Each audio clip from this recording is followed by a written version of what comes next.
solo leemos el 28 y sabemos que a los que aman a Dios, todas las cosas les ayudan a bien. Esto es, a los que conforme a su propósito son llamados. Hermanos, hemos leído muchas veces la Biblia. Algunos de nosotros la hemos leído muchas veces. Algunos tenemos 10, 20, 30 años leyéndola. Se supondría que deberíamos de tener muchos conocimientos. Pero la verdad es que a veces pensamos como que no sabemos nada, como que no entendemos nada. Y no solamente hemos leído la Biblia, hemos leído muchos libros, hemos escuchado predicaciones de un hombre y de otro. Quisiéramos saber, quisiéramos entender. Dios hace cosas que quisiéramos entender, pero no las entendemos. Y cuando nos suceden cosas que no entendemos, quisiéramos que Dios nos diera explicaciones, pero no lo hace. Pero bástenos saber que aunque no sepamos por qué hace lo que hace, Él sí lo sabe. Acuérdense, lo hemos visto tantas veces, que Dios está detrás de todo lo que acontece, pero también de todo lo que nos acontece a nosotros. Y Dios quiere enseñarnos a confiar en Él, pero no es fácil. No es fácil aprender eso. Ocurren cosas en el mundo que parece que no tienen pies ni cabeza. Pero Dios está al control de todo lo que acontece. Nosotros creemos con la palabra de Dios que en lo que hace, Él busca nuestro bien. ¿Y cuál es nuestro bien? Pues Él. Él es nuestro bien. O sea que en lo que hace, en lo que permite, lo que Él busca es que nos acerquemos a Él, porque Él es el sumo bien. Pero nuestro texto nos habla de los que aman a Dios. Pero está haciendo una diferencia. Hay muchos que no le aman. Solamente hay dos clases de personas en el mundo: los que le aman y los que no le aman, los que creen en Él y los que no creen en Él, los que le obedecen y los que no le obedecen. Entonces la pregunta es, ¿nosotros amamos a Dios? Dice, a los que conforme a su propósito son llamados. ¿Hemos sido llamados de manera eficaz? Si le amamos, si ustedes le aman, es porque Él los amó primero. Así dice el Señor. Vean lo que dice el 37. Antes, en todas estas cosas, o sea, cualquier cosa que nos acontezca, dice, somos más que vencedores por medio de aquel que nos amó. Podemos vencer en las cosas que nos acontecen sabiendo y entendiendo que Él nos amó. Si Él nos amó, nosotros le amamos. Nosotros le amamos porque Él nos amó primero. Y si le amamos, entonces todas las cosas nos ayudan a bien. No nos quepa ninguna duda, aunque en un momento tal vez tengamos dudas al respecto.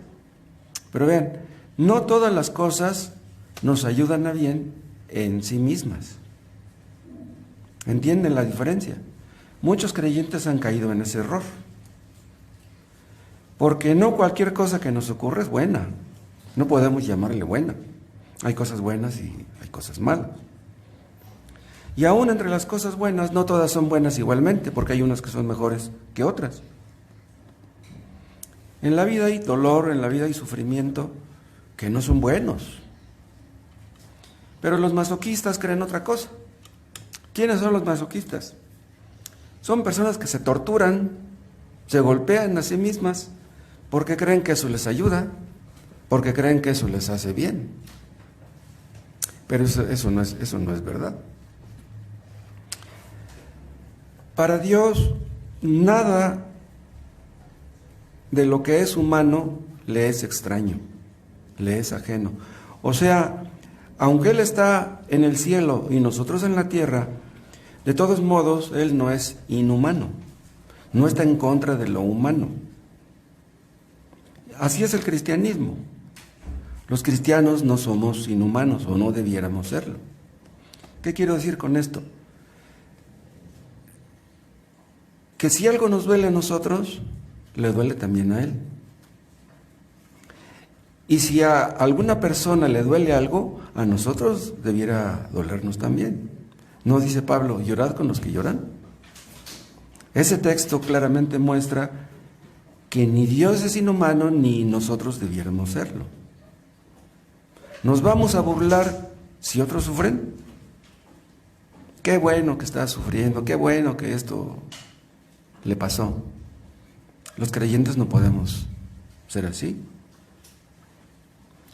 Si Dios nos dice que debemos llorar con los que lloran, ¿saben qué? Quiere decir que Dios llora con los que lloran. Dios no nos pide algo que Él no haga. Los africanos no tienen que comer, ustedes ven las imágenes. ¿A Dios le gusta eso? Que esos pobres niños y adultos también no tengan que comer. El otro día me enteré que a los gringos les gusta la mano de obra china porque es muy barata. Pero me enteré que a los chinos les gusta la mano de obra africana porque es más barata. Entonces, si los chinos ganan 50 pesos diarios, los africanos ganan 30. ¿Pero a Dios le gusta eso?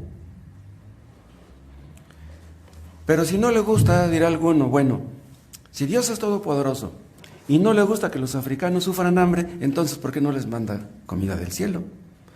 Si a los israelitas les pudo mandar el maná, ¿por qué no hace lo mismo con los africanos? Lo que es rechazable para Dios tiene que ser rechazable también para nosotros.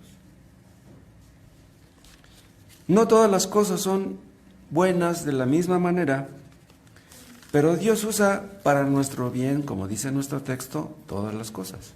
Y eso es muy diferente. O sea, Dios las usa para nuestro bien, no que sean buenas en sí mismas.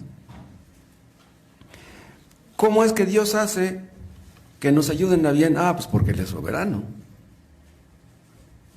Pero esas cosas en sí mismas no producen el bien. El que las produce es Dios. El que hace que tengan que logren ese producto es Dios. Hay un Dios, pero vean, no que esté por encima del bien y del mal. Escuchen, Dios no está por encima del bien y del mal. ¿Por qué no? Vean, ¿quién define lo que es bueno y lo que es malo? Es Dios. No el diccionario. Dios define, bueno, lo que es la epistemología divina. Dios define lo que es bueno y lo que es malo. Entonces, lo que es bueno para Dios es bueno para nosotros. Así debe ser. Y lo que es malo para nosotros, para Dios también es malo. Si estamos metidos en unas circunstancias dolorosas, Dios usa su poder, usa su soberanía para hacer que esas circunstancias sean buenas para nosotros. Estoy hablando de nuestras circunstancias, pero ¿saben una cosa? Dios usa eso también por encima de nuestros errores. Nosotros cometemos muchos errores y desgraciadamente los seguiremos cometiendo. Pero Dios es tan poderoso que puede sacar algo bueno de nuestros errores. Por ejemplo, cuando llegaron los amigos de Job a visitarlo, en ese momento él reaccionó bien, pero después reaccionó mal. Maldito el día en que nací, estos ingratos me vienen a consolar y me ofenden, me dicen que soy un hipócrita. Job reaccionó mal. Pero Dios sacó algo bueno de esa mala reacción de Job. O sea, lo malo de Job, Dios lo usó para bien. Eso no quiere decir que debamos imitar a Job en su mala reacción. Además, otra cosa, nosotros no somos culpables en un sentido de nuestras circunstancias. Nuestras circunstancias escapan a nuestra responsabilidad. Los amigos que fueron a ver a Job dijeron cosas que no debieron haber dicho. ¿Pero Job era responsable de eso? No. Ni fue responsable de que lo fueran a ver, ni mucho menos de que dijeran lo que dijeron. Pero la visita de los amigos y sus comentarios estaban bajo el control de un Dios soberano. Nosotros muchas veces hemos reaccionado mal a cosas que nos acontecen. ¿Hemos sacado algo bueno de eso? Deberíamos. ¿Hemos sacado algo bueno de los errores que hemos cometido? Aunque nosotros en sí no podemos, deberíamos ver eso. Porque si Dios interviene, Él sacará algo bueno de eso. Nosotros cometemos muchos errores, pero Dios no comete ninguno. Estas palabras de este versículo 28 contienen un misterio. Bueno, en realidad todos los versículos son misteriosos. Dios es un Dios misterioso. Pero para los inconversos,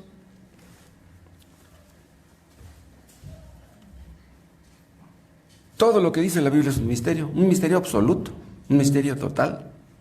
Vean, la existencia misma de Dios es un misterio. ¿Cómo es que nosotros creemos en Dios si no lo vemos? Los paganos, los inconversos, ellos no pueden creer en un Dios que no ven, pero nosotros sí. ¿Pero cómo es que creemos en un Dios así? Porque Él ha hecho que creamos. Humanamente hablando, es imposible creer en Dios. En ese sentido comprendemos a los ateos, pobrecitos. Nos jactamos de que creemos y nos burlamos de ellos porque no creen. No, los compadecemos.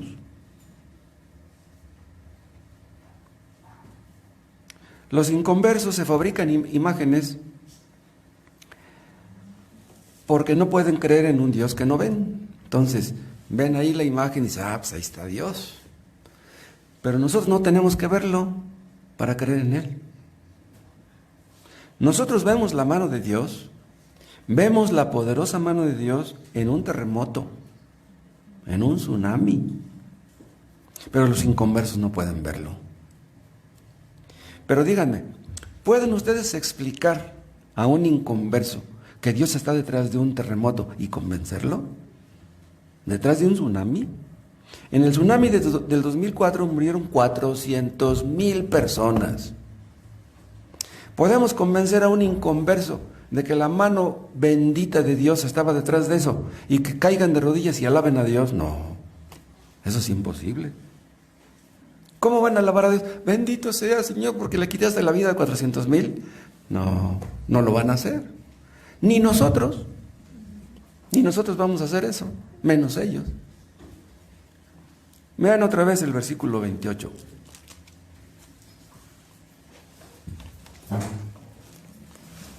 Dice, y sabemos que a los que aman a Dios, dice, sabemos, pero yo les pregunto a ustedes, ¿realmente lo sabemos? ¿O lo sabemos como debiéramos saberlo? Como dice Pablo, si alguno cree saber algo, aún no lo sabe como debiera saberlo. Podemos leer muchos libros, como les decía en un principio, saber mucho y no saber lo más importante. ¿De quién es esta agua? Mía, gracias.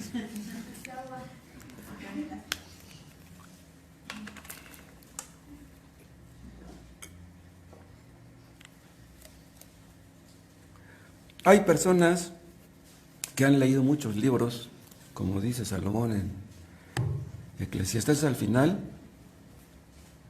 y que les ha sido muy fatigoso. Y si no conocen a Dios, pues más fatigoso. Se pueden jactar esas personas de tener una biblioteca como la de Alejandría y no saber lo más importante. ¿Qué dice Pablo? El conocimiento envanece, pero el amor edifica. Una persona puede saber muchas cosas y estar lleno de soberbia por ello. Entonces, si estás lleno de soberbia por lo que sabes, tú no entiendes nada. Les conté de un testigo de Jehová que me hizo una pregunta que no le pude contestar. Ya no me acuerdo qué pregunta fue, hace muchos años. Y se burló de mí porque no se la pude contestar. Le digo, ya estás mal. Pues si no la sé, pues enséñame la respuesta. Compadéceme, compadécete de mí. Pues, ¿por qué te burlas de mí? Esa clase de conocimiento nace de la maldad. Santiago habla de una sabiduría que es de lo alto, pero habla también de una sabiduría que es de lo bajo, de lo animal, de lo diabólico. Sabiduría diabólica. Pues ¿de qué sirve que tengas muchos conocimientos si no conoces al Dios verdadero, si no eres humilde?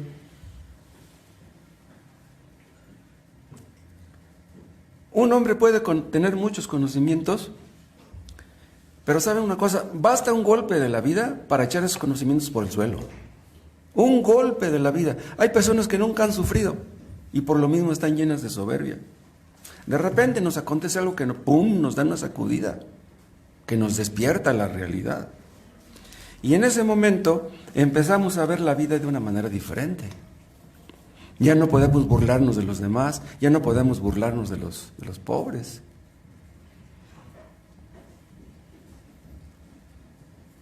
Spurgeon habla en uno de sus sermones de cómo un boletero de un tren se enoja con un hombre que lleva una pierna encima de un asiento. Dice, ¿crees tú que los asientos están para que subas la pierna? Bájala de ahí. Pues el otro pobre hombre pues baja su pierna, pero pues es que la tiene fracturada. Y ya se va el boletero y le dice a Spurgeon, dice, me trató así, dice, porque él nunca se ha roto una pierna. Si a nosotros ya se nos ha roto una pierna, podemos compadecer a los que se rompen una pierna. Si sabemos lo que es la pobreza, podemos compadecer a los pobres. Pero los que nacen ricos, ¿ustedes creen que se compadecen de los pobres? No, hombre. Dice Pablo, y sabemos, pero el verdadero saber debe de centrarse en Dios. Si tú no sabes quién es el Dios verdadero, de nada sirve que sepas todo lo demás. Nuestro texto habla de los que aman a Dios. ¿Por qué lo amamos? Porque le conocemos. Tú no puedes amar a un Dios que no conoces. ¿Entienden ustedes por qué es la doctrina? La doctrina tiene la función de que tengamos conocimientos. O sea, toda práctica se basa en la teoría. Entonces, escucha la teoría para que puedas aspirar a ponerla en práctica. Porque si no conoces las bases bíblicas, tú no vas a poder hacer nada. Amamos a Dios porque lo conocemos. ¿No lo vemos? Pues no importa. De todos modos lo conocemos. Y si ustedes aman a Dios, lo amarán independientemente de las circunstancias. Los inconversos buscan a Dios solamente cuando tienen problemas. ¿Se acuerdan que hay un Dios cuando están en un 10º piso y de repente viene el terremoto? Entonces sí, Dios. Pero hacen eso ¿por qué? Porque no le aman y porque no le conocen.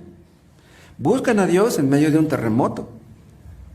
¿Entienden ustedes por qué Dios envía los terremotos? Porque quiere que la gente lo busque. ¿Entienden ustedes por qué Dios manda los tsunamis? Porque Dios quiere que lo busquen a Él. Pero Dios quiere que le busquemos no nada más en medio de un terremoto. Debemos buscarlo siempre, constantemente. Y quiere que nos refugiemos en Él. ¿Ustedes han visto que afuera de los edificios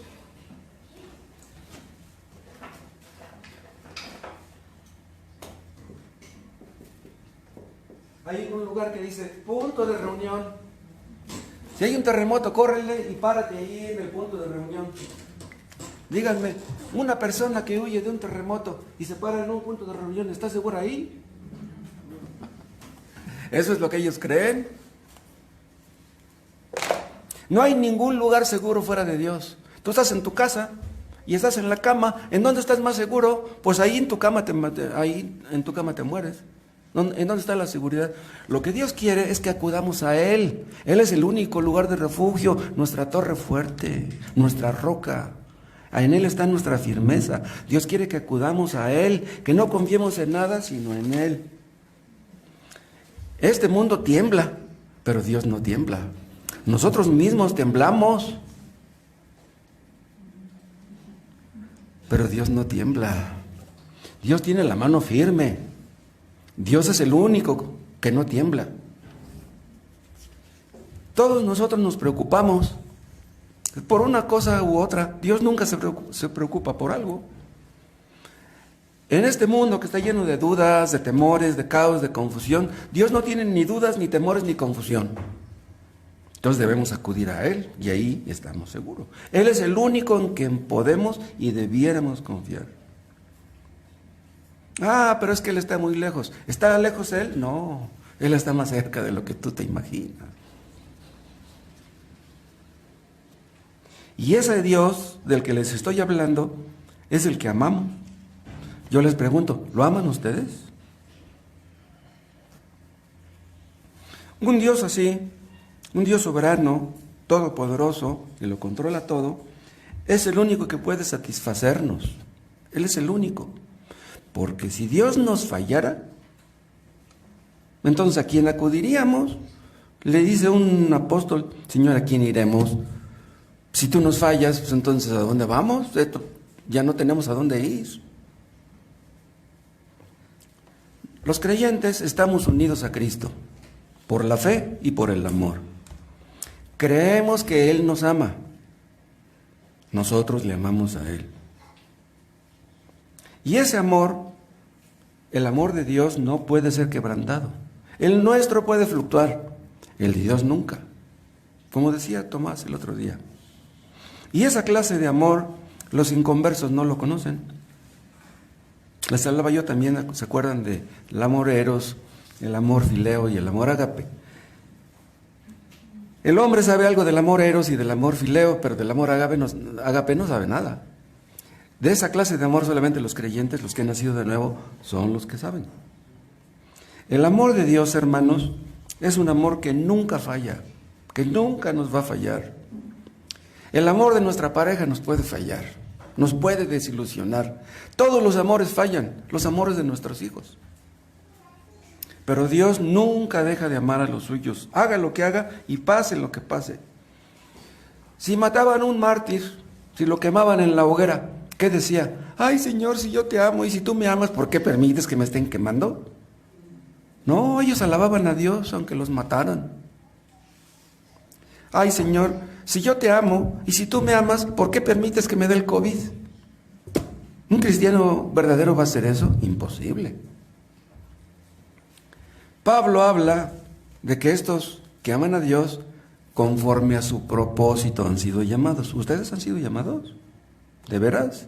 ¿De manera eficaz? ¿No general? Solamente los que han sido llamados pueden constatar esto, que todas las cosas les ayudan a bien. Pero ¿saben por qué? Porque Dios nos hizo despertar a nuestra verdadera necesidad. ¿Cuál es la verdadera necesidad del ser humano? ¿Cuál es la verdadera necesidad de los niños africanos que se mueren de hambre? ¿Es la comida? No. Esa no es la verdadera necesidad del hombre. ¿Te metes la mano a la bolsa? ¿No tienes dinero? ¿Cuál es tu necesidad? Pues ¿cómo cuál? Pues no tengo dinero. ¿No tienes pareja? ¿Cuál es tu necesidad? Pues yo quiero un marido, quiero una esposa. No, esa no es tu verdadera necesidad. Lo que tú debes entender es que es a Dios al que necesitas. Dios quiere que entiendas eso. Pero los inconversos no pueden entenderlo. No pueden. Porque ellos no entienden cuál es su verdadera necesidad.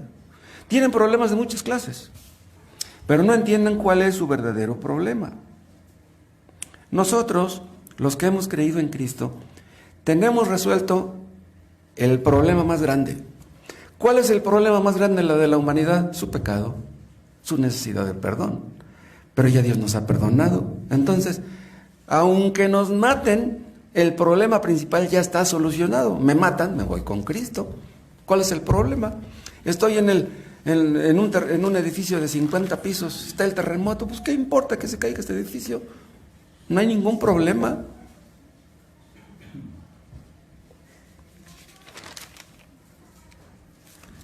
El hombre por naturaleza es culpable. El hombre que está en Adán, el hombre sin Cristo. Ese es su verdadero problema, es culpable. Dios es santo. Dios aborrece el pecado. ¿No te has arrepentido? Dios está en contra tuya. ¿Tienes dinero? ¿Eso qué?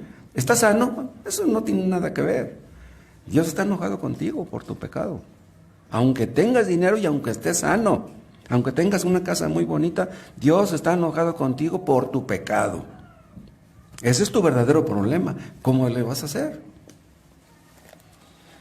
Si tú no sabes lo que es sentirte culpable, si tú no le pides a Dios que te perdone, entonces no te ha caído el 20. Pero hay personas, déjenme decirles, que nunca han sufrido. Les va bien, tienen su cuenta en el banco, creen que saben mucho. No, pues Dios me ama, Dios me bendice, no hay problema. Hasta dan consejos, hasta escriben libros. Personas que son muy felices y les enseñan a otros cómo pueden ser felices. El secreto de la felicidad. Pero esas personas, de repente la aflicción llega a su puerta, el sufrimiento, el dolor, y se dan cuenta que no saben nada. Entonces pueden ver cuál es su verdadera realidad. Dios quiere que veamos cuál es nuestra verdadera realidad. ¿Saben una cosa? La vida no es como muchos piensan. Ahorita estás bien, pero mañana quién sabe. Ahorita ríes y cantas y bailas, pero mañana quién sabe. Conocimos a un hombre, muchos de ustedes lo recordarán, que llegó aquí con su esposa y con su hijo, hace muchos años, como 15, no sé. Era un hombre que era hijo de un pintor, de un artista. Y su papá le regaló una casa. Ganaría buen dinero su papá. Y ese hombre era casado. ¿Pero qué creen? Después de tener su casa, y de tener su esposa, y de tener sus hijos, se quedó sin la casa, se quedó sin la esposa, y se quedó sin los hijos así. ¿Por qué? Por un adulterio. La esposa lo corrió de la casa, se quedó con la casa y se quedó con los hijos y el papá se quedó en la calle. La vida da muchas vueltas. ¿Y en qué terminó ese hombre? Recogiendo PET para vender. Supe de otro hombre, yo le cortaba el pelo. Él era jefe de personal de una empresa aluminiera. ¿Pero qué creen? Que también cayó en adulterio. Y pues salió por cuerdas también de la casa. Pues después tuvo tantos problemas que me contó su hijo. ¿Qué creen que hacía ese señor? Ya vivía con la otra. Pues regresaba a la casa, a donde él había vivido primero con su esposa, y en la parte alta de la casa buscaba pedazos de aluminio para irlos a vender. Se quedó sin trabajo, se quedó sin su esposa y sin sus hijos, se quedó con la otra, pero no tenía dinero. Por eso buscaba el aluminio para venderlo. La vida da muchas vueltas. Hoy estás bien, pero mañana quién sabe. Pero ¿saben una cosa? Por naturaleza los hombres no piensan en Dios, piensan en su futuro. Piensan en qué van a estudiar, dónde van a vivir, dónde se van a instalar. Pero no se les ocurre pensar en su Creador. Dios está hasta el último de sus prioridades. Entonces, vean, su mente va por todos lados, pero nunca se les ocurre pensar en lo más importante. Dios es el más importante. ¿Pero por qué hacen eso? Pues comen todos los días. Están sanos y comen comida de la que quieren, tienen dinero, no les duele nada. Entonces, como nada les duele, como nada les falta, pues piensan que todo está bien, que no hay problema, pero de repente, ¡pum!, viene el problemón. Un problema que los sacude de pies a cabeza. Entonces se dan cuenta que son frágiles, que son vulnerables, que son dependientes. Freud decía que la religión era que era un bastón donde teníamos que apoyarnos. Dice, los cristianos Usan la religión como un bastón para apoyarse, porque son débiles, porque son cobardes, porque son miedosos. Pero ¿qué pensaría Freud antes de morir? ¿Pensaría todavía eso? Quieren que les diga algo, mientras dependamos de algo, mientras dependamos de alguien, no vamos a ver nuestra dependencia de Dios. No la vamos a ver. ¿Saben ustedes que en Estados Unidos hay clubes de cristianas divorciadas? No sé si las hay en México. En Estados Unidos hay clubes de cristianas divorciadas. Bueno, si esas cristianas divorciadas tuvieron que divorciarse para buscar a Dios, bendito divorcio.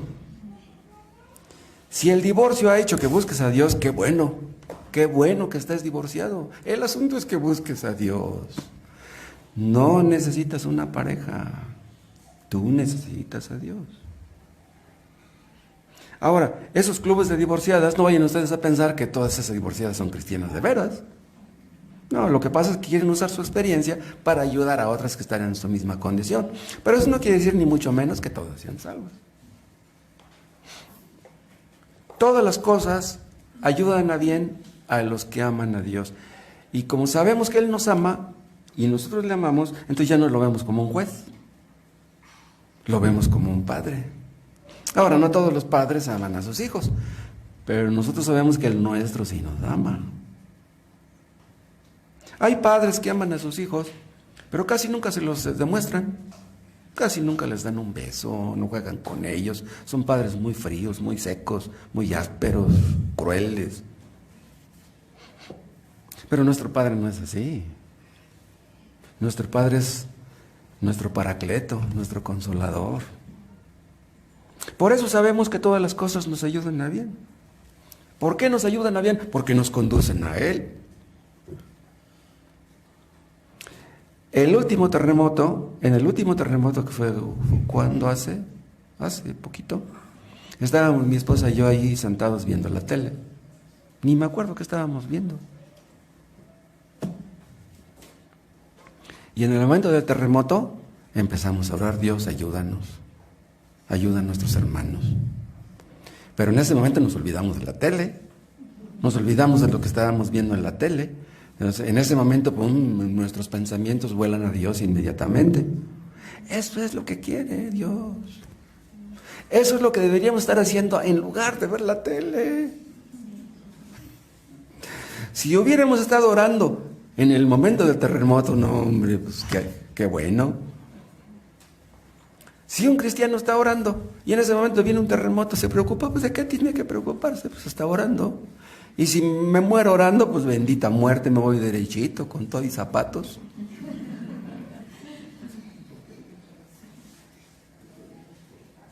Hay personas que parece que conocen a Dios, pero ¿saben qué? Cuando viene la aflicción a su vida, cuando el dolor llama a su puerta, se afligen, se amargan, se resienten. Dicen: si Dios existe, ¿por qué me quitó a mi mamá? Si Dios existe, ¿por qué me quitó a mi hijo? Les conté de un amigo que conocí hace años, que le dijeron que su papá se encerró después de la muerte de su mamá. Le dijeron: hijo, ven a ver a tu papá, no quiere comer. Dice: ya tiene 2 días que murió mi mamá, que sepultamos a mi mamá. Dice: y no quiere comer, dice, está encerrado en su cuarto. Y ahí va el hijo y le toca: papá. Nadie contestó. Papá, y no salía el señor. Dice: papá, yo sé que estás ahí. Dice: por favor, papá, ábreme. Dice: ¿qué ganas con actuar así, papá? Dios quiso quitarnos a mi mamá. Y nada más dijo eso: Dios quiso quitarnos a mi mamá. El papá, que abre la puerta furioso, dice: no me menciones esa palabra de Dios. Dice: si Dios existe y si Dios es bueno, ¿por qué me quitó a mi mujer? Era lo que más quería en este mundo. ¿Qué pasó? Que estaba enojado con Dios. ¿Por qué me quitó a mi esposa? Tal vez alguno de ustedes esté enojado con Dios. Tal vez alguno de ustedes esté enojado con Dios porque la vida no es como les gustaría que fuera, porque no tienen lo que les gustaría tener. Tal vez ustedes están amargados por eso. Hay algunos que cuando sufren maldicen a Dios. Esas personas que cuando sufren maldicen a Dios, todas las cosas les ayudan a mal. A los inconversos en realidad todas las cosas les ayudan a mal. Por ejemplo, los millonarios, los ricos, tienen mucho dinero.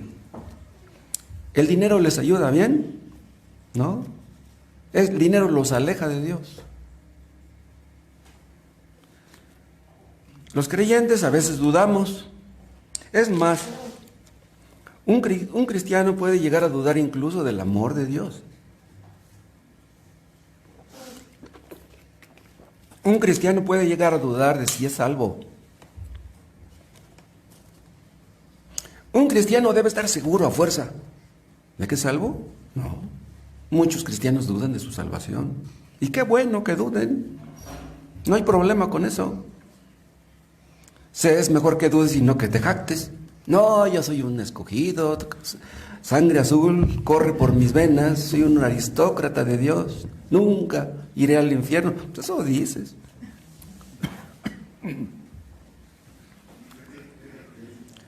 Pero ven una cosa, las dudas obran de una manera en los creyentes y de otra manera en los inconversos. Las dudas de los cristianos se van acabando poco a poco, van disminuyendo, y las dudas de los inconversos van creciendo. Les conté de una mujer que invitamos a la iglesia de Pentecostés porque tenía una niña con leucemia, una niña como de 9 años. Y pues le dijeron que Dios la iba a sanar, que íbamos a orar por ella y que íbamos a ayunar. Y ahí estamos todos orando por la niña, ayunando, le echamos montón al diablo. Vamos a orar por la niña y ¡pum!, que se muere. Y luego la fui a visitar y le digo, oiga hermana, y yo todavía iluso, le digo hermana, oiga hermana, ¿y por qué tiró usted? ¿Por qué ya no asistió a los cultos después de que murió su niña? Dice, ¿quiere que le diga algo? Cuando se murió mi hija tiré la Biblia a la basura. ¿Qué es lo que andaba buscando en la religión? Le importaba más su hija que Dios. ¿A ustedes les importa más su hija que a Dios? ¿Que Dios? ¿Nuestros hijos nos importan más que Dios? No, el que ama más a su padre y a su madre y a su mujer y a sus hijos no es digno de Cristo. Tenemos dudas, ¿por qué? Porque a veces sentimos como que las olas nos van a tragar. ¿Qué hizo Pedro cuando vio a las olas y vio que lo tragaban? ¿Se acuerdan qué hizo? Le dice a Jesús, Jesús, sálvame. Exactamente es lo que hacemos nosotros. En medio de las dudas, Señor, ayúdame. Si tienes un mal pensamiento, Dios mío, ayúdame. ¿Se acuerdan de la película de Prueba de Fuego?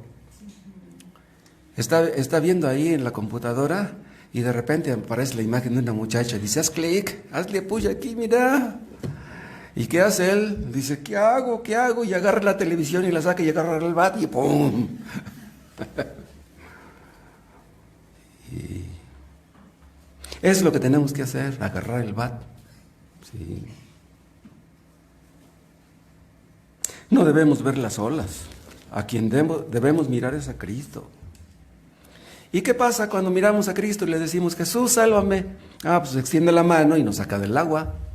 Y es entonces cuando nuestras dudas se disipan y se van disipando y disipando.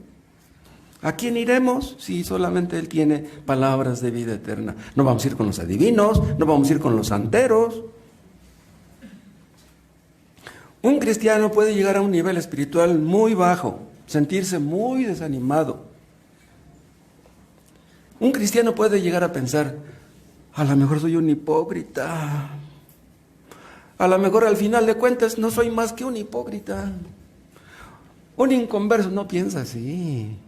Un cristiano verdadero es el que piensa así. Pero por muy bajo que sea el nivel espiritual de un cristiano, Dios no lo va a dejar solo. Cristo no lo va a soltar de la mano. Junto con la tentación vendrá la salida, está escrito, está prometido. Dios no va a permitir que volvamos a la vida de antes, no lo va a permitir. No va a permitir que volvamos a la locura, dice un salmo. Esa es la locura, el pecado. Dios se ha comprometido a sostenernos, no nos dejará ni nos desamparará. Esa promesa está en el Antiguo y también en el Nuevo. ¿Qué pasa cuando vienen las dudas, las aflicciones, el dolor? Instintivamente nos agarramos de Cristo. ¿Por qué? Porque entendemos que en Cristo está la respuesta, en Cristo está la paz, en Él está el gozo, en Cristo está lo que necesitamos. Cristo y solo Cristo. Si ustedes sienten el agua en el cuello, ¿a quién acuden? ¿Acuden a Bancoppel, al Banco Azteca, con el compadre, con el padrino, con el huesero? Bueno, vayan con el huesero, pero primero acudan con Cristo. Si Dios no nos ayuda, nadie nos va a ayudar.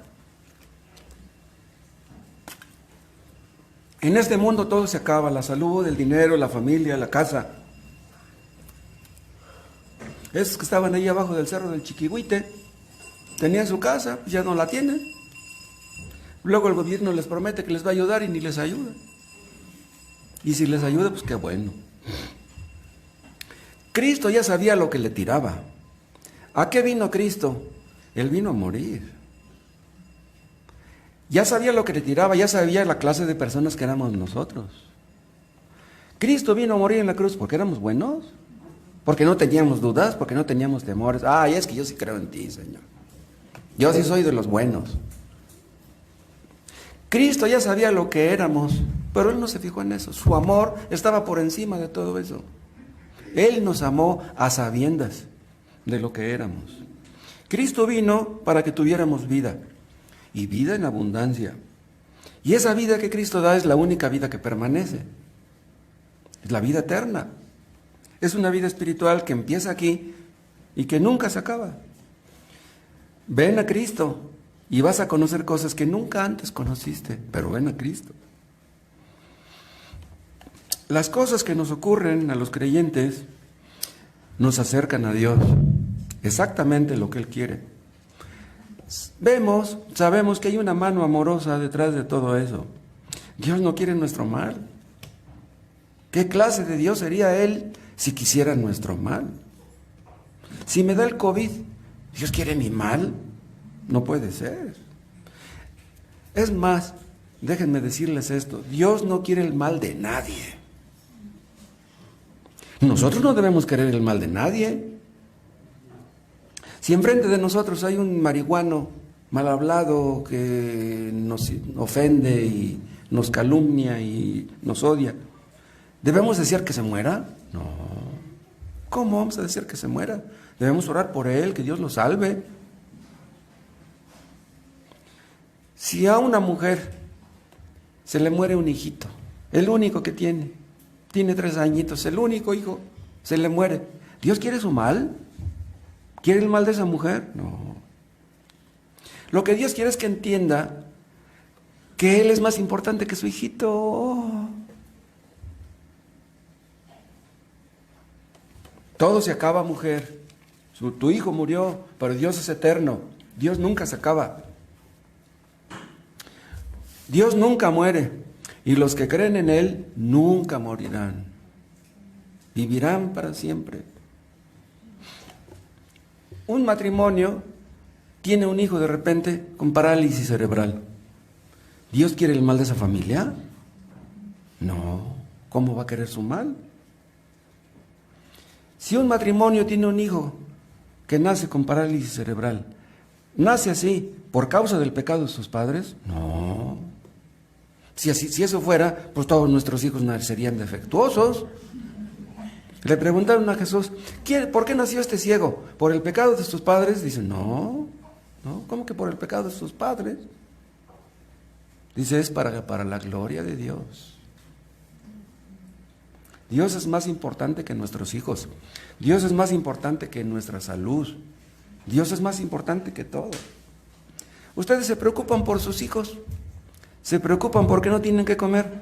Y no se preocupan porque sus hijos no son creyentes.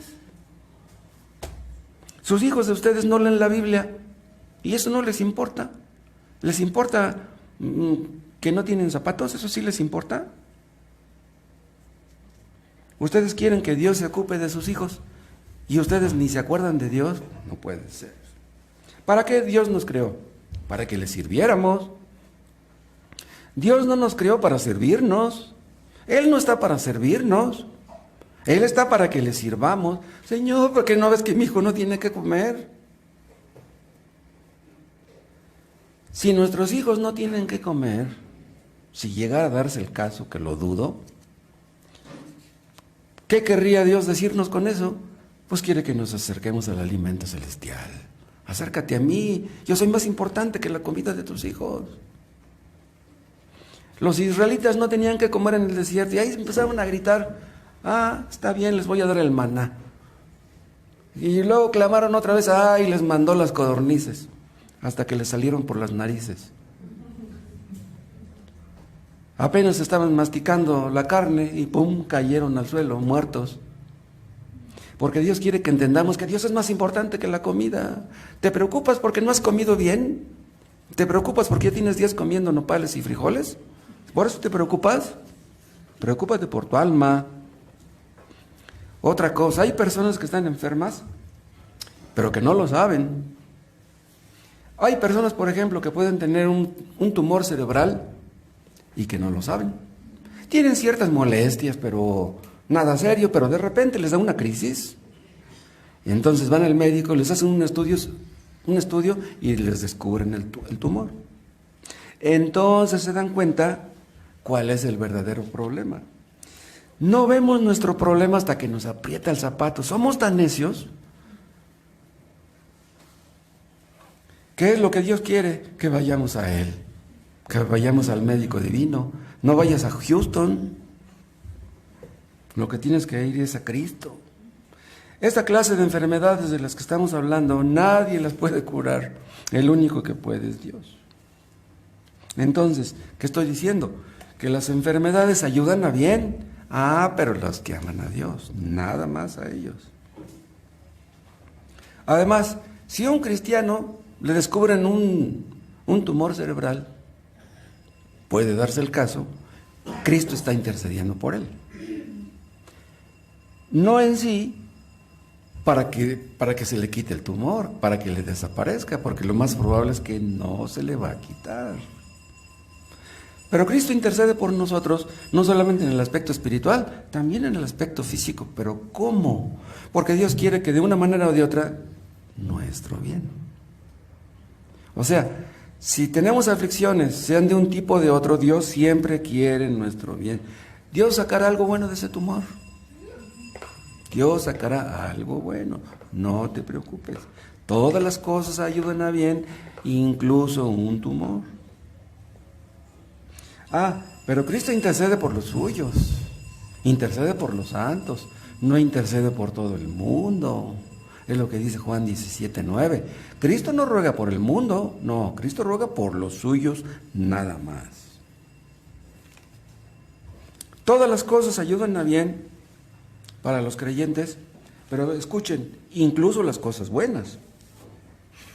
Dios no obra de la misma manera a través de algo malo que a través de algo bueno. Todos experimentamos las cosas de diferente manera. Dice C.S. Lewis en uno de sus libros que Dios nos habla susurrando por medio del placer y que Dios nos grita por medio del dolor. ¿Entienden la diferencia? Dios nos susurra, nos habla suavemente por medio del placer. ¿Qué es lo que nos dice Dios por medio del placer? Mira, estás disfrutando de eso, pero hay un disfrute más grande.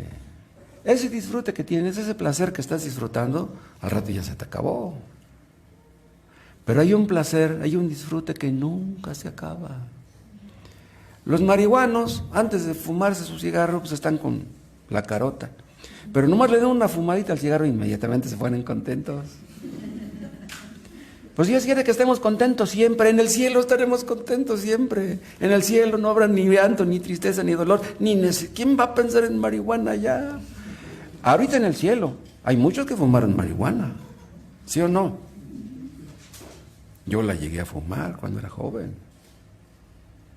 Sí. Pero en el cielo, ¿quién va a pensar en la marihuana? Teniendo a Cristo, ¿quién va a pensar en el alcohol? ¿Quién va a pensar en el sexo? ¿Quién va a pensar en aquello? Entonces, los placeres humanos, todos se acaban, todos traen su veneno. Amaneces crudo, amaneces sin dinero, te encerraron en la cárcel. Los placeres humanos cuestan. Pero en el cielo vamos a tener placeres eternos, placeres que nunca se van a acabar. Dios nos habla a través del placer, pero Dios nos habla a través del dolor. Nos grita, dice Lubitsch, que el dolor es la bocina de Dios. Nos grita.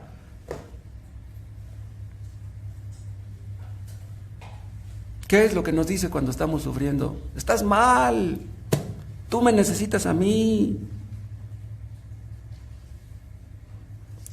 Cuando estamos sufriendo, ¿podemos entender que Dios nos ama? Si tenemos dinero, entendemos que Dios nos ama. Y si no lo tenemos, entonces ¿no nos ama?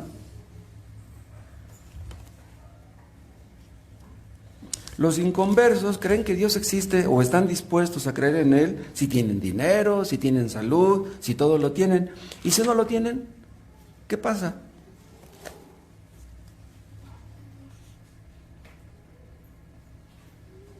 Dios nos habla por medio de los placeres.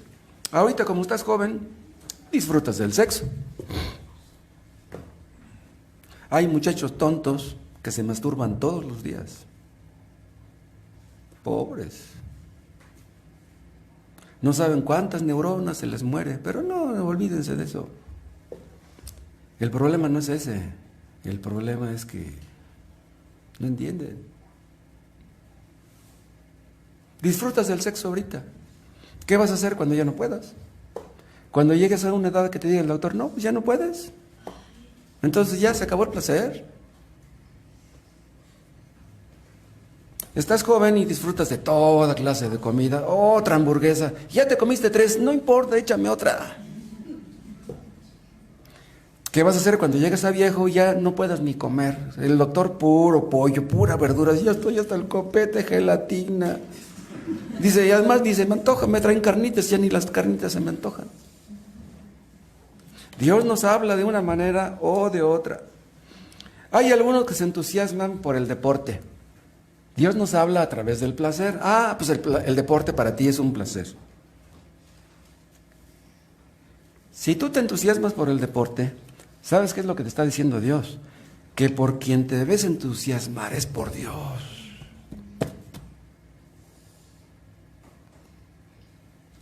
No es malo que practiques un deporte, pero es posible que le dediques 3 horas al deporte y lees la Biblia 5 minutos. ¿Y qué vas a hacer si llega el día en que ya no puedes practicar ningún deporte? Dios habla de muchas maneras, pero el hombre no entiende. Dios nos habla, como yo les decía hace tiempo, Dios nos habla a través de un hijo rebelde, Dios nos habla a través de una nuera necia, de un yerno grosero, de un inquilino, de un casero, nos habla a través de una suegra metiche. Dios nos habla por medio de una pérdida de trabajo. Pero pase lo que pase, Dios quiere nuestro bien. Cuando necesitamos algo, tenemos que entender que al que más necesitamos es a Dios. Pero necesitamos conocer bien al Dios de la Biblia. Él es el único Dios verdadero. El Dios verdadero no es como muchos suponen, como muchos piensan. Nosotros creemos en un Dios que todo lo dirige, que todo lo controla. Pero vean, supuestamente los musulmanes creen lo mismo. Pero saben una cosa, el Dios en el que creen los musulmanes no es el Dios en el que creemos nosotros. ¿Se acuerdan de la teoría aquella del gran relojero? Muchos piensan que Dios es como un gran relojero. Como un relojero que hizo un reloj automático, le dio cuerda y ahí lo dejó, lo abandonó, que trabajara solo. Creen que así hizo Dios el universo. Un Dios indiferente, un Dios impersonal, un Dios insensible, que no le importa lo que está ocurriendo en este mundo. El Dios de la Biblia no es así. Los alcohólicos anónimos hablan de un poder superior, pero la palabra superior pues, es algo impersonal. ¿Qué cosa es un poder? Las personas que creen eso no creen en el Dios verdadero y por lo tanto no le aman, ni Dios los ama tampoco. Esas personas, los musulmanes, no conocen al Dios de la Biblia. Y yo les dije hace rato, si ustedes no conocen a Dios, no pueden amarlo. Los musulmanes no aman a Dios, no conocen al Dios verdadero.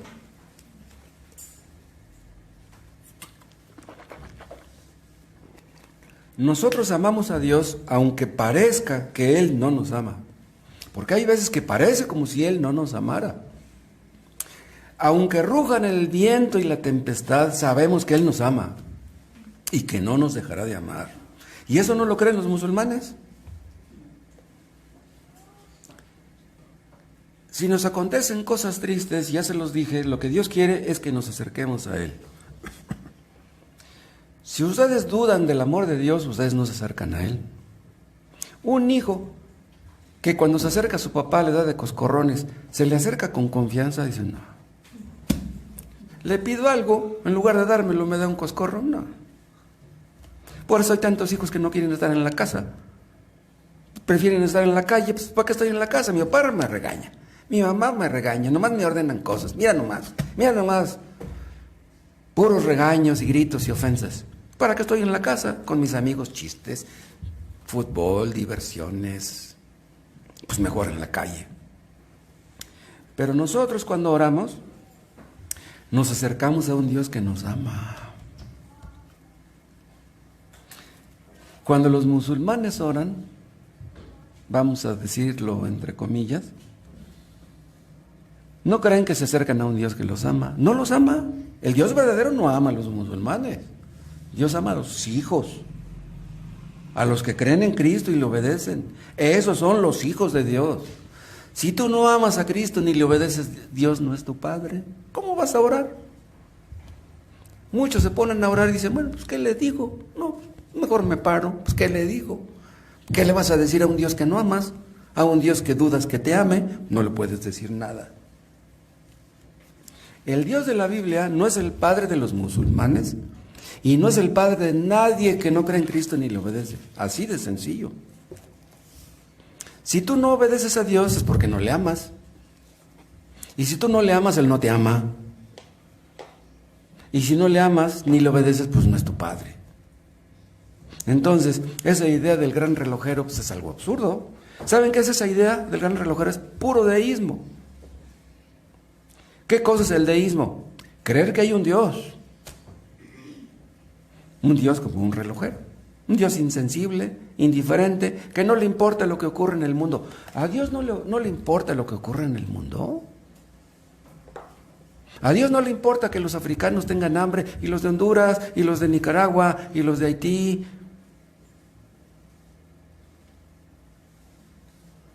Si ustedes abren un reloj, bueno, como los de antes, porque los de ahora creo ya ni tienen engranes. Si ustedes abren un reloj, ustedes ven que un engrane trabaja hacia la izquierda y otro hacia la derecha. Y pues hay un montón de engranes y todo se mueve en diferentes direcciones. No, pues, ¿quién entiende esto? ¿Quién puede entender? ¿Quién puede fabricar un reloj? Hacer un reloj es cosa de locos. Y así parece la vida. En este mundo, pues unos jalan por aquí, otros jalan por allá y otros por allá. Parece como que la vida no tiene ningún sentido. No tiene ningún sentido. Esta vida parece un caos. Es más, no solamente parece un caos para los inconversos, incluso para nosotros. Yo luego, por ejemplo, a veces, les confieso, me gusta mucho meditar en los pecados ajenos. Y soy muy crítico con eso. ¿Cómo voy a creer que fulano de tal? ¿Cómo voy a creer que mi esposa? ¿Cómo voy a creer que fulano de tal? Es muy fácil juzgar a los demás. Es muy fácil criticarlos, etiquetarlos, juzgarlos, odiarlos. Eso es muy fácil. Pero quieren que les diga a uno, luego yo me pongo a pensar, pero si yo no conozco el corazón de esa persona, ¿Cómo lo juzgo? Si no conozco el mío, no me entiendo a veces ni a mí mismo, entonces mejor sirvo.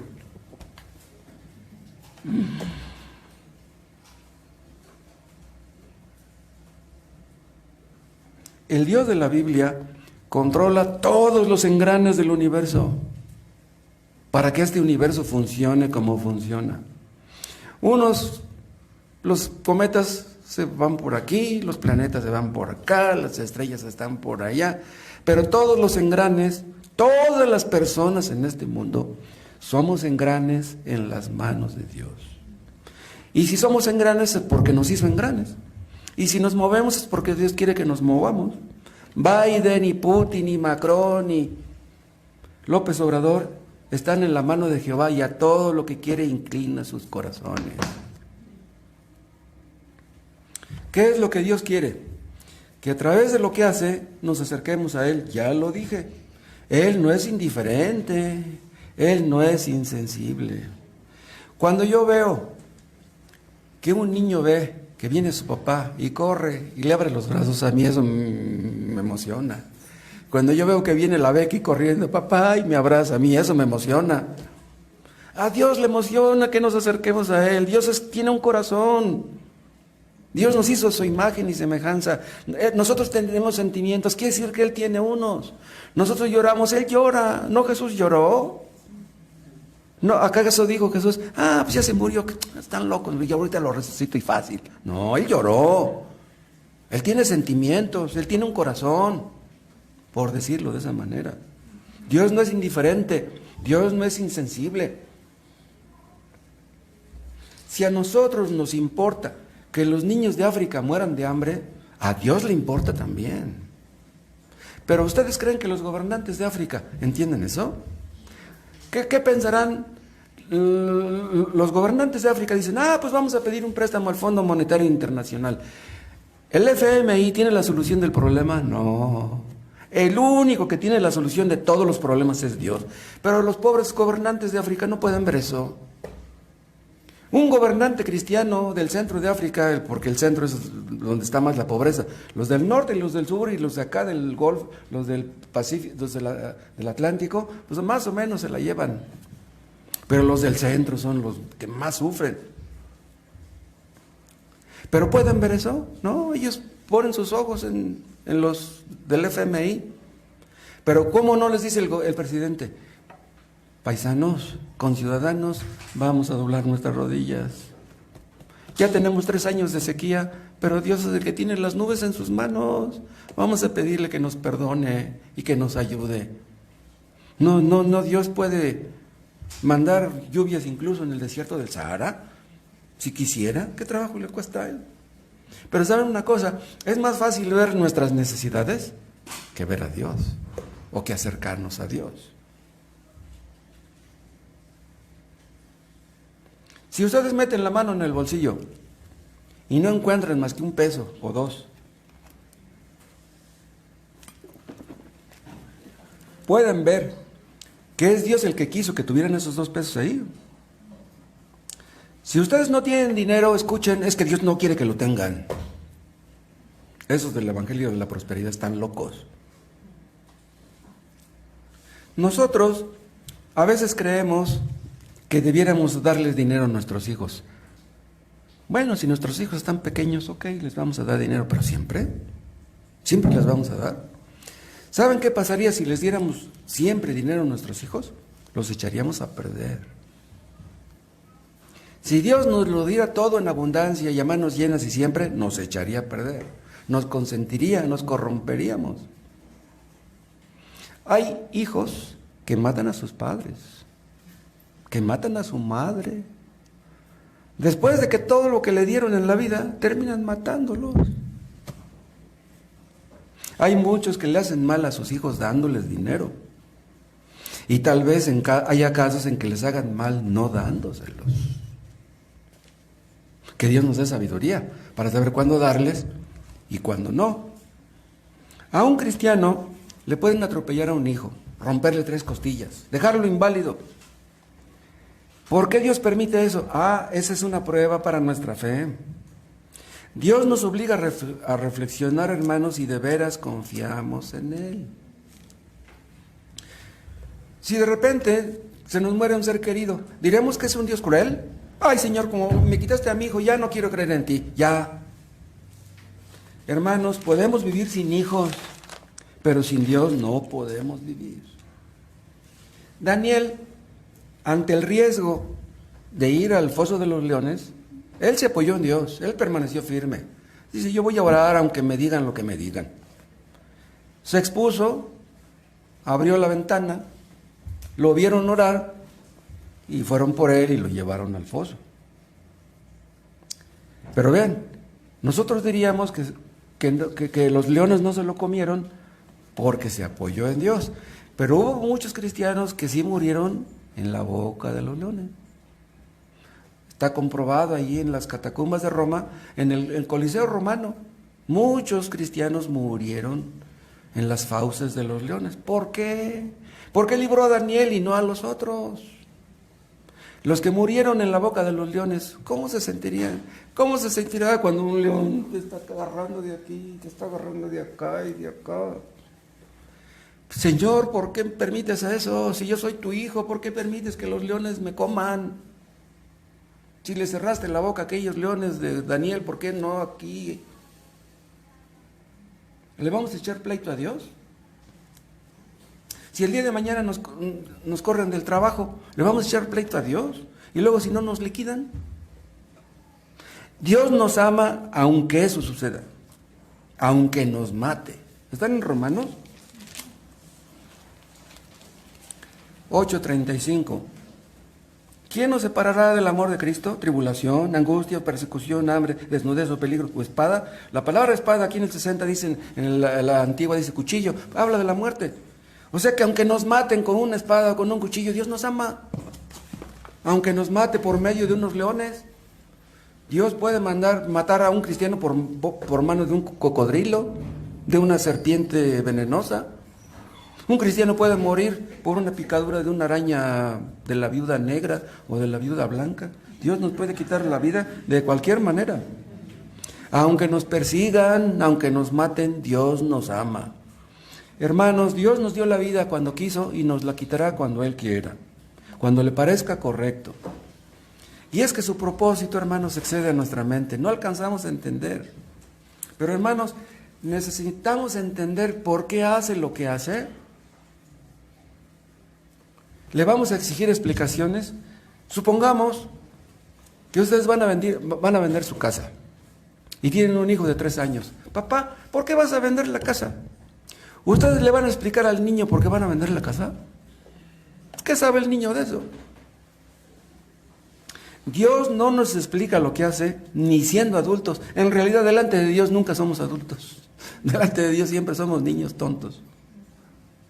Pero hermanos, aunque no entendamos por qué hace lo que hace, lo que tenemos que hacer es inclinar nuestro rostro y adorar.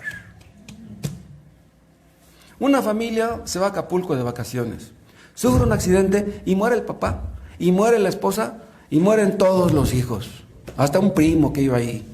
Todos se mueren, 6 en total. ¿Por qué Dios permite que todos mueran?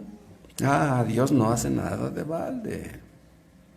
En la línea 12 del metro, en ese accidente, murieron jóvenes que iban con su, ¿cómo se llama?, de estudiantes de medicina, con su bata blanca. Pobres muchachos, eran muchachos estudiosos. ¿Por qué Dios les quitó la vida? Solamente Dios lo sabe. Cada vez que hay un accidente y muere una persona, las implicaciones las conoce solamente Dios. Nosotros no. Dios sabe qué es lo que va a lograr, lo que va a producir a través de eso. Nosotros no entendemos. Lo único que sabemos es que Dios no comete errores y Él no hace nada indebido. Otra cosa, en un accidente hay causas primarias y causas secundarias. La causa primaria está en Dios. Después de Él no hay nadie más. Lo dice Eclesiastés o Proverbios. No creo Eclesiastés. Dios es la causa primaria, pero hay causas secundarias. Lo vamos a explicar. Vean, el Islam, los musulmanes, hacen responsable a Dios de todo lo que acontece. Dios es responsable de ese carro del metro que colapsó de la línea 12. ¿Dios es culpable? En el terremoto aquel de los, no me acuerdo de qué año, un edificio del colegio Repsamen, que murieron tantos niños ahí aplastados y maestros, etcétera. ¿Dios es responsable de eso? El perito de obra dio su firma. ¿Cómo permitió que construyeran un edificio arriba si ya no las columnas de abajo no estaban capacitadas para soportar el peso de arriba? ¿Por qué dio su firma? Ah, pues por dinero. Dios no es responsable de eso. El Islam hace responsable a Dios de todo lo que acontece. Si hay una guerra, ¿Dios es responsable de eso? Hermanos, Dios no es un Dios arbitrario. Dios no es un Dios al que le guste hacer sufrir a la gente. Hay causas secundarias. Si yo subo de peso, ¿Dios tiene la culpa? ¿Dios tiene la culpa de que en la mañana me comí 2 conchas? ¿Con un café? ¿Por qué el vecino está delgado y yo estoy gordo? No, pues Dios no tiene la culpa de eso. Si por comer tanto me vuelvo diabético y luego alguno de mis hijos es diabético y luego mis nietos heredan la diabetes, ¿Dios tiene la culpa? No. ¿Ven?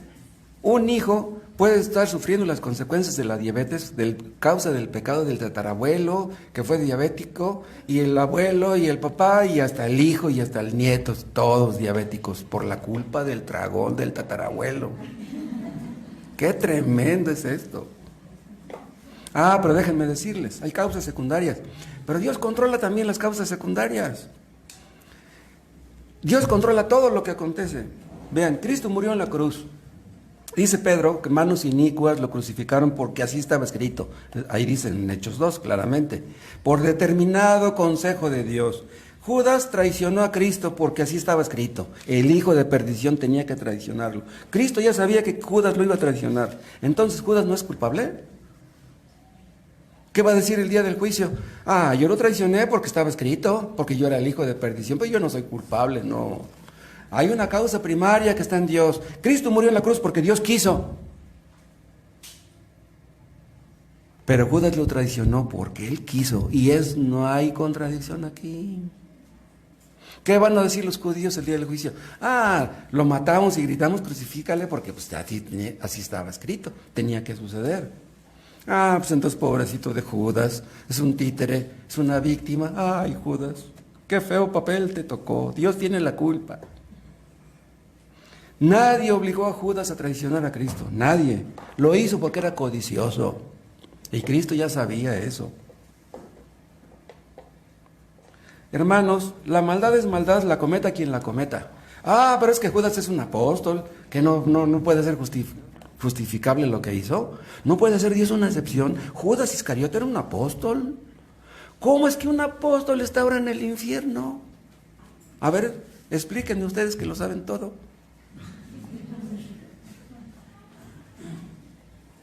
¿No pudo haber hecho Dios una excepción con un apóstol? No. La maldad es maldad, la cometa quien la cometa. Me emborracho yo. Ah, pero pues soy pastor, pues Dios no puede ser tan estricto conmigo porque soy pastor. ¿Me voy a emborrachar? No. Borrachera es pecado, se emborrache quien se emborrache.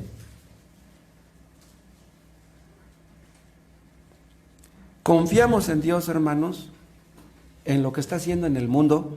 Confiamos en Dios, en lo que está haciendo en cada uno de nosotros y aún en lo que está haciendo nuestros hijos, sea que se salven o no.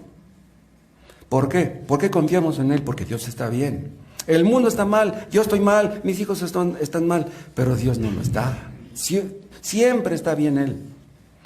Además, Dios no es responsable de mi pecado. Dios es responsable del pecado de Judá. Dios no es responsable del pecado de nadie. Si tú pecas, tú sufrirás las consecuencias. Si tú pecas, tú pierdes. ¿Qué consecuencias va a sufrir Dios por tu pecado? Si tú quieres pecar, pues haz lo que quieras. Está escrito, Dios hará que todas las cosas ayuden a bien, sea lo que sea. Cristo estaba en la cruz y los cristianos que estaban ahí alrededor, los apóstoles oyeron, pero había muchos creyentes ahí alrededor. ¿Qué estaban pensando al ver a Cristo morir? Ya se acabó todo. Nuestros sueños, nuestras esperanzas, nuestras ilusiones, ya se acabó, ya lo mataron. Dijo que iba a traer el reino, pero míralo, ya lo mataron. Las mujeres estaban llorando. Todo fue una ilusión. Satanás estaba bien contento. Por fin me deshice de él, ya lo matamos. Dios está muerto. ¿Y qué dice la película? Dios no está muerto. Ponle ahí el cuadrito. No, Dios no está muerto. Satanás sabe mucho, pero el único omnisciente es Dios. ¿Por qué tenía que morir Cristo? Porque quería salvar a muchos. Si Cristo no hubiera muerto en la cruz, nadie se hubiera salvado. Es increíble lo que Cristo en la cruz, lo que hizo en la cruz. Lo que Cristo logró en la cruz es la cosa más maravillosa que imaginarse pueda. Lo que sucedió en la cruz es increíble, sobrepasa a Julio Verne y todas sus novelas juntas. Dios sacó bien del mal de aquellos malvados judíos y de la maldad de Judas Iscariote. Dios usó la traición de Judas para bendecir a millones de personas. Pero Judas está recibiendo ya su merecido. No crean que lo va a recibir el día del juicio, no, ya la está recibiendo. Judas está ya en el infierno. En el momento que un pecador muere, en ese momento va al infierno, sin arrepentirse. Hermanos, no miremos las apariencias. No se ha escrito todo. Hermanos, si tú estás sufriendo ahorita, no está escrito todo. Falta la última página del libro. Falta el colofón. Falta que se escriba la palabra fin. Todavía no se ha escrito todo.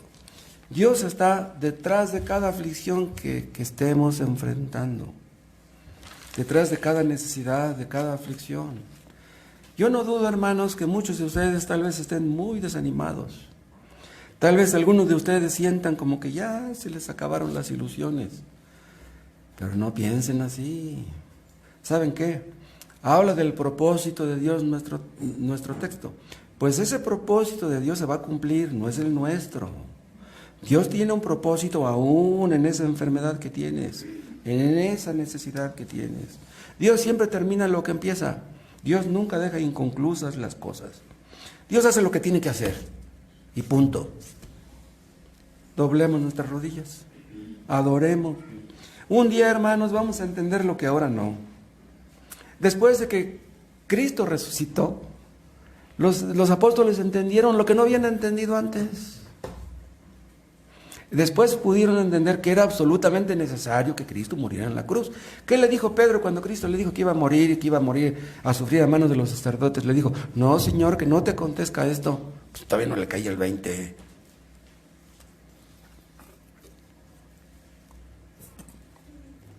Cristo moriría, pero resucitaría. Y todos los que creemos en Él resucitaremos, hermanos. Nos van a comer los gusanos. Pero nosotros vamos a resucitar, los gusanos no.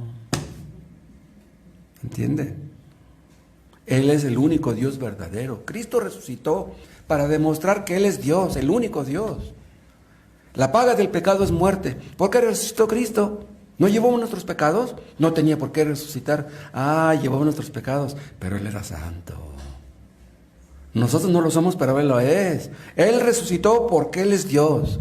Y Él tomó la decisión. Dice, yo doy mi vida porque quiero y la tomo porque quiero. Tengo autoridad para darla y tengo autoridad para tomarla.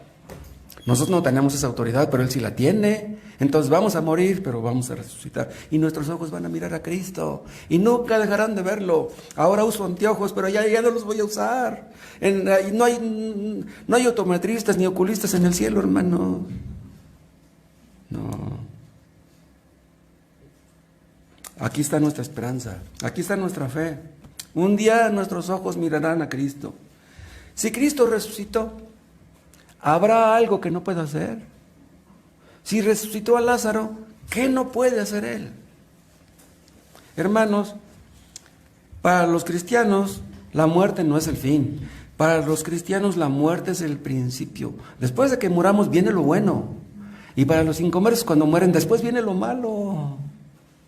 Los inconversos que sufren aquí van a despertar con horror en el infierno para descubrir que el verdadero mal está allá. Imagínense un hombre que sufrió en este mundo 70 años, achaques, enfermedades, crueldades, abusos, violencia. Muere y va a sufrir en el infierno eternamente. Después de la muerte viene lo bueno. Este mundo se dirige hacia un fin predeterminado por Dios, el propósito eterno de Dios, lo que Él dijo que se cumpliría, lo que está escrito en Apocalipsis. Las cosas terminarán así como está escrito. No va a ocurrir nada sorprendente, lo que está escrito. Bueno, sorprendente en un sentido, sí. Y después de que Cristo venga va a venir el juicio. Y entonces vendrá lo bueno. Toda la creación gime y espera ese grandioso día. Cuando Cristo venga va a poner todas las cosas en su lugar. Entonces entenderemos por qué los engranes funcionaban como funcionaban. Y aún en la eternidad, en un sentido seguiremos siendo engranes.